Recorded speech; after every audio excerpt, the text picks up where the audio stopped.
इस वक्त सारे देश भर में एक वीडियो वायरल हो रही है जिसमें एक कोचिंग संचालक कुछ इस तरह की अशोभनीय बातें कर रहे हैं जिसको सुनकर बड़ा बुरा लगता है।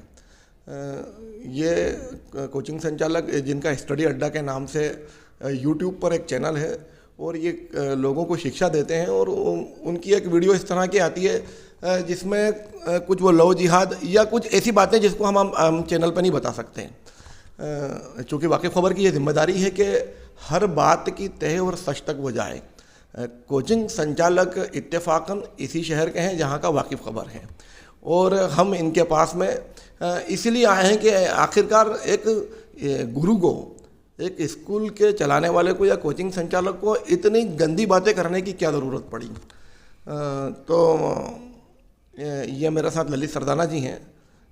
क्या था सर ये जो सब कहा आपने? देखिए, सबसे पहले तो मैं सभी से, मेरे जितने भी शागिर्द रहे हैं जो मेरे पास में पढ़े हैं, आज भी पढ़ रहे हैं और पहले पढ़ के गए हैं, मैं सभी से माफ़ी मांगता हूँ और बिल्कुल दिल से माफ़ी मांगता हूँ। मैं इस तरह का हूँ नहीं। मतलब अगर आप मेरा इतिहास को देखेंगे, जब से मैं शहर में रह रहा हूँ, आप मेरे इतिहास को देखोगे तो मैंने कभी फेसबुक पर, कभी व्हाट्सएप पर एक कमेंट कभी किसी ग्रुप में नहीं डाला, एक कमेंट, एक पोस्ट नहीं डाली। मेरे पोस्ट कभी कभी आती हैं, हम करंट अफेयर्स डालते थे, हम स्कूल में जो एक्टिविटीज़ होती हैं उनके ऊपर डालते थे, रिजल्ट्स के डालते थे, लेकिन मैंने कभी भी किसी तरह की कोई कम्युनल, इवन धार्मिक, इवन सामाजिक या किसी भी तरह की कोई पोस्ट डालता ही नहीं हूँ।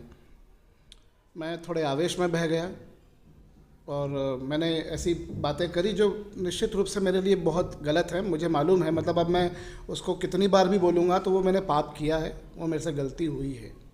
मतलब मुझे अब शायद मैं शब्दों में नहीं बोल पाऊँगा, लेकिन मुझे गलती लगी है और इसीलिए मैं सभी से एक बार फिर से क्षमा प्रार्थी हूँ और मुझे सीरियसली उसका बहुत खेद है। नहीं सर, उसमें ऐसा लग रहा है कि जो आप बोल रहे हैं वो प्री माइंड है। आप आज माफ़ी मांग रहे हैं, लेकिन वीडियो में साफ दिख रहा है कि ऐसा लग रहा है कि आप जो बोल रहे हैं वो सोच के आए, इस तरह से लग रहा है वीडियो के अंदर। तो ये ऐसा क्या है कि आप क्या पहले से सोच के ये बोल रहे थे, और आपने जब पहले से सोच रखा था तो फिर अब आपकी माफ़ी को क्यों तवज्जो दी जाए? देखिए, मैं फरीद भैया आपसे बताऊं कि मैंने वो वीडियो जो है वो वीडियो का एक पार्ट है, तकरीबन 2 मिनट 2.5 मिनट का एक पार्ट है। वो वीडियो उससे पहले से शुरू होता है, वीडियो उसके बाद तक जाता है। और मैंने इसके लिए एक बार कंप्लेंट भी करी थी। लगातार वीडियोस पे मैं जब ऑनलाइन क्लास लेता था, लाइव क्लास लेता था, तो उस पर कई सारे इस तरह के भद्दे भद्दे कमेंट्स आते थे जिसमें भगवान के बारे में भी बोला गया, जिसमें देश के बारे में भी बोला गया। बहुत बार ऐसे कमेंट्स आते थे। अच्छा, मैंने ब्लॉक कर दिया, मैंने आज ब्लॉक कर दिया मान लीजिए, तो अगले दिन, क्योंकि लाइव लेक्चर का स्केड्यूल तो फिक्स है हम लोगों का, तो मालूम है कि शाम को 9 बजे लेक्चर लगना है, तो वो 9 से 12, 9 से 1, 9 से 2 रात को ही मैं लेक्चर लेता हूँ। मतलब कई बार 9 बजे से रात को 3-3, 4-4 बजे तक भी मैंने लिए लेक्चर्स। अब उसमें आज ब्लॉक कर दिया तो कल फिर आ गया, परसों फिर आ गया। आप एक दिन ब्लॉक करोगे, 2 दिन ब्लॉक करोगे, रोज़ रोज़ आप ब्लॉक नहीं कर सकते हो।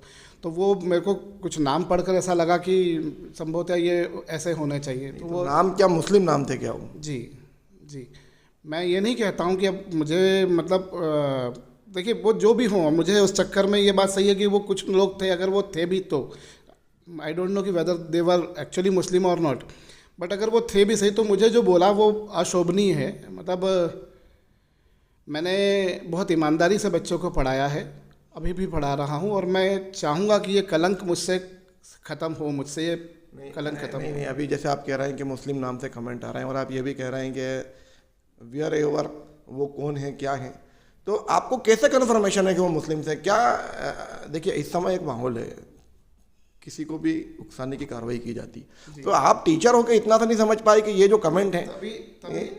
तभी मैंने मतलब देखिए, मैंने सबसे पहले मैंने जो है वो सभी लोगों से माफ़ी मांगी, पूरे समाज से, और मैं सभी से, इस पूरी मानव जाति से माफ़ी मांगता हूँ, क्योंकि मैंने जो करा है वो किसी भी धर्म, जाति, संप्रदाय, वर्ग, वर्ण के लिए सही नहीं है। मतलब इस तरह से मैंने मेरे धर्म का नाम खराब करा है। अब होता क्या है कि मैं रात को, मान लीजिए मेरा 2 बजे लेक्चर चल रहा है, अब 2 बजे मेरे साथ में कोई काम करने वाला नहीं, तब मैं अकेला रहता हूँ, तो उस समय मेरे लिए ब्लॉक करना मुश्किल होता है। फिर दूसरे बच्चे भी कई बार बोलते थे कि भैया आप इनके ऊपर कंप्लेंट करो, क्योंकि बार बार अगर ऐसा कर रहे हैं तो ऐसा क्यों कर रहे हैं। तब उस दिन मैं आवेश में बह गया और वो मतलब एक चंद जैसे कुछ चंद सेकंड के लिए दिमाग ख़राब होता है, मैं सच बता रहा हूँ, मुझे ऐसा ही लग रहा है कि मेरा वो चंद सेकंड के लिए दिमाग ख़राब हुआ। अब से तौबा। अरे, देखिए, बड़ी बात यह है कि कुछ कमेंट ने आपका दिमाग खराब कर दिया। मेरे कमेंट जी। तो आप एक शिक्षक होके आप एक स्कूल चला रहे हैं और एक अच्छा खासा अनुभव है आपका, तो आपने इतना भी दिमाग नहीं लगाया कि ये जो कमेंट किए जा रहे हैं, मान लीजिए मेरा नाम फरीद है और इसके नाम से कोई कमेंट आया, तो आप कैसे मान लेंगे कि मैंने ही किया? ये क्या, मेरा ये समझ में नहीं आ रहा। नहीं, मेरी वो त्रुटि है, मैंने आपको इसीलिए बोला कि वो मेरी गलती है और इसीलिए मैं मतलब दिल से माफ़ी मांग रहा हूँ। मेरी ये त्रुटि है, मैं नहीं जानता हूँ क्योंकि चेहरा हमें नज़र नहीं आता जो सामने हमारे पड़ रहा होता है, हमें नहीं मालूम है। बट वो सक्सेसफुली कुछ ऐसी चीज़ें हो रही थी कि लग रहा था कि यार अब तो फिर ये मतलब अगर रोज़ कोई कर रहा है तो समबडी मस्ट बी देयर जो इंटेंशनली ये कर रहा है। और ये फॉल्ट अगर उस मान लीजिए वो किसी भी हो भी अगर बाई चांस उसका भी, तो भी संपूर्ण समाज को बोलना तो मेरे ख्याल से मतलब मैं जानता हूँ मेरे माता पिता ने मुझे ऐसी शिक्षा नहीं दी है।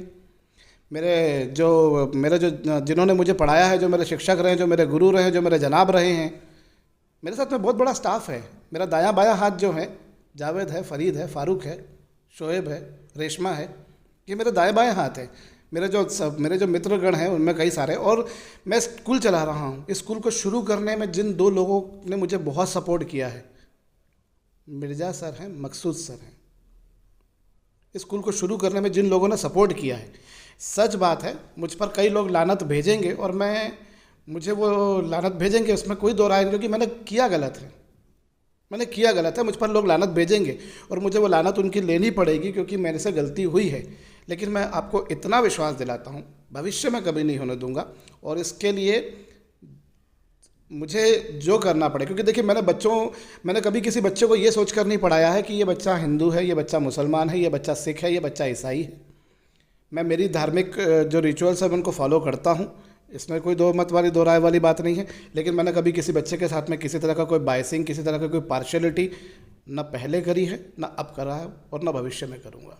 इतनी यकीन दिलाता हूँ, हर बच्चे को उतना ही तवज्जो दी जितनी किसी को एक्स्ट्रा भी नहीं दी है और किसी को कम भी नहीं दी है। जो बच्चा किसी चीज़ के कारण महरूम है, पढ़ नहीं पा रहा है, जो किसी चीज़ के कारण उसमें कुछ कमी है, मुझे अगर लगा कि नहीं यार ये बच्चा ऐसा है जिसको मुझे किसी तरह का कोई सपोर्ट देना चाहिए, तो मैंने हमेशा दिया है और भविष्य में भी देता रहूँगा। और ये बात तय है कि जो बच्चे मेरे पास में पढ़ रहे हैं, जो मेरे साथ में हैं, वो भी जानते हैं कि भैया इस तरह के नहीं हैं। अनफॉर्चुनेटली मेरा दिमाग जो है वो ख़राब हुआ था और उसी मुझे आज ये सब चीज़ें भुगतना पड़ रही हैं। वरना मैं आपसे बस एक ही बात बोल सकता हूँ, क्योंकि देखिए अभी मेरे पास में इसके अलावा और कुछ है नहीं कहने को। सिर्फ इतनी सी बात है, क्योंकि मैं उनमें से नहीं हूँ जो मुझे कोई चुनाव नहीं लड़ना है, मुझे कोई लोगों से उनकी या ना तो उनकी लानत लेनी है और ना ही उनसे मेरी प्रशंसा लेनी है, क्योंकि मुझे मेरे काम के कारण जाना जाए, मेरी हमेशा से ये सोच है। और मैं जीवन के अंतिम छोर तक, अंतिम सांस तक पढ़ाऊँगा, ये आपसे वादा कर रहा हूँ। अंतिम सांस तक पढ़ाऊँगा और उसी ईमानदारी, उसी मेहनत के साथ जैसा मैं हमेशा पढ़ाता रहा। तो ये थे मेरे साथ ललित सरदाना, जो इस वक्त एक कंट्रोवर्शियल शख्सियत बन चुके हैं, जिनके ऊपर बहुत ज़्यादा विवाद हो गया है। चूँकि वाकिफ़ ख़बर की ये जिम्मेदारी है कि वो किसी भी घटना को उसके पूरे के पूरे निचोड़ तक जाए, उसकी ज़मीन तक जाए। और इसी कोशिश के चलते हम इस इंटरव्यू को कर रहे हैं। जैसा कि ये जो हमारे सामने बैठे हैं, हिंदी में गुरुजी कहा जाता है, इंग्लिश में मास्टर और उर्दू में उस्ताद। तो ये अच्छा भी नहीं लग रहा कि एक उस्ताद माफ़ी मांग रहा है अपने बच्चों से। वाकिफ़ ख़बर ये भी नहीं चाहेगा कि एक उस्ताद माफ़ी मांगे, लेकिन ठीक है, मामला जो है वो इतना बड़ा ही है कि इसमें माफ़ी बनती है। और एक इस पूरी घटना में सबसे अच्छी बात यह है कि कोई उस्ताद अपनी गलती पर इतरा नहीं रहा है, माफ़ी मांग रहा है। और जैसा कि इस वक्त देश का माहौल है कि लोग वीडियो बनाते हैं, समाज में जहर घोलते हैं और फिर उस पर इतराते भी हैं कि देखो हम ये करेंगे। कम से कम यहाँ इस मामले में एक सबसे अच्छी बात यह है कि एक शख्स को अपनी गलती का एहसास है, और चूँकि ये एक उस्ताद हैं और इन्होंने इस बात को समझा कि मैं एक उस्ताद हूँ। अब जिस तरह के भी ये वादे कर रहे हैं, मालिक हम तो यही कहेंगे कि इसी तरह के जीवन ये जिएँ। खैर, मैं वाकिफ़ खबर से फ़रीद कुरैशी, धन्यवाद।